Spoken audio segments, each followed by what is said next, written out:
Jadi berbahagialah kalau ada di antara kita yang diberikan oleh Allah kekuatan dalam hatinya untuk mau memakmurkan masjid dengan semua jenis kegiatan yang mampu dilakukan. Maka Anda sedang masuk dalam kalangan elit di dalamnya. Ya. Nah, tapi tidak cukup dengan amin. Ya. Gitu. Apa yang dimaksud memakmurkan itu? Ya. Yang pertama, man amana billahi wal yaumil akhir. Dia membawa misinya ke masjid itu karena imannya supaya cari bekal di hari kiamat untuk pulang. Jadi mengelola masjid itu bukan mengelola perusahaan. Orientasinya bukan dunia. Mengelola masjid untuk DKM ditujukannya betul-betul untuk menaati Allah. Ya. Kemudian menyiapkan bekal itu supaya punya kebanggaan saat pulang menghadap Allah. Nah, apa ciri-ciri orang-orang seperti itu? Yang pertama, wa aqamas shalah. Dia berusaha memakmurkan masjid itu dengan konsisten membuat sifat sholat jamaah yang baik dan rapi. Nah, jadi ada pengelolanya, ada imamnya, ada makmumnya.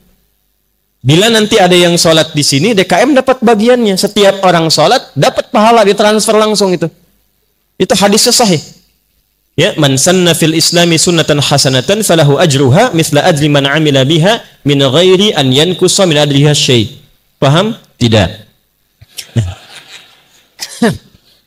Siapa yang memfasilitasi pada sunnah kebaikan? Ya, sunnah kebaikan, jamaah sunnah kebaikan. Difasilitasi di sini, dilebarkan masjidnya, diluaskan, ditinggikan. Orientasinya bukan supaya orang menganggap masjid ini mewah. Awas, hati-hati Pak DKM, Pak Najib, hati-hati. Kalau hanya keinginan menjadikan masjidnya tanpa dinilai mewah, nah, maka keluar dari golongan elit itu. Ya, keluar dari golongan elit. Diharapkan dengan masjidnya direnovasi, jamaah mesti nyaman merasakan kenikmatan sholat di sini. Safnya makin luas, ada kenikmatan untuk ibadah kepada Allah. Itu setiap orang masuk satu, maka dia sholat baru masuk dapat 25 kebaikan. Sholat dapat 27. Jarak satu keduanya 500 tahun. Dua ketiganya 500 tahun. Itu di Sahih Muslim. Itu begitu jamaahnya dapat, langsung DKM-nya pun setiap orangnya dapat transferan sama persis dengan orang yang ibadah di situ. Ya. Itu satu. Wa ataz zakah, nanti mengelola potensi zakat dengan baik. Walam yakhsha illallah, dan menerapkan hukum Allah di masjid. Masjid itu rumah siapa? Rumah Allah, bukan rumah pengurus. Saya main ke rumah pengurus, punya aturan. Masuknya lewat sini, duduknya di sini, yang ngatur yang punya rumah. Kita datang ke rumah Allah yang dipakai aturan Allah.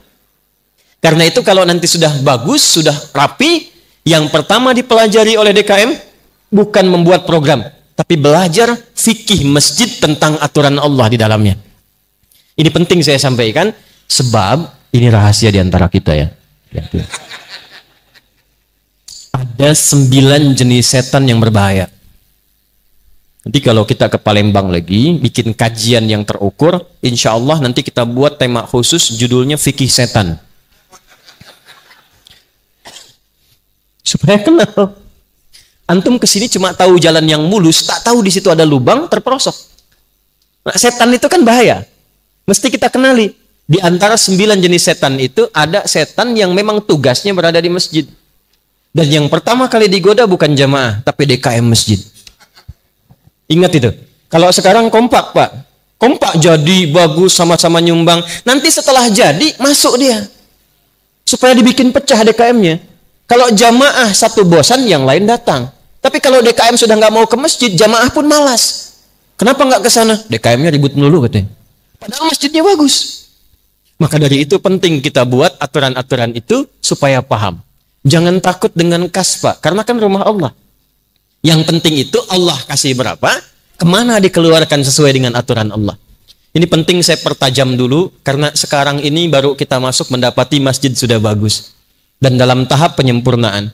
Saya memberikan pesan yang kuat dulu, supaya nanti saat kita guyub menjadikan masjid ini baik, insya Allah DKM-nya pun sudah kuat, kitanya pun nyaman ibadah di dalamnya.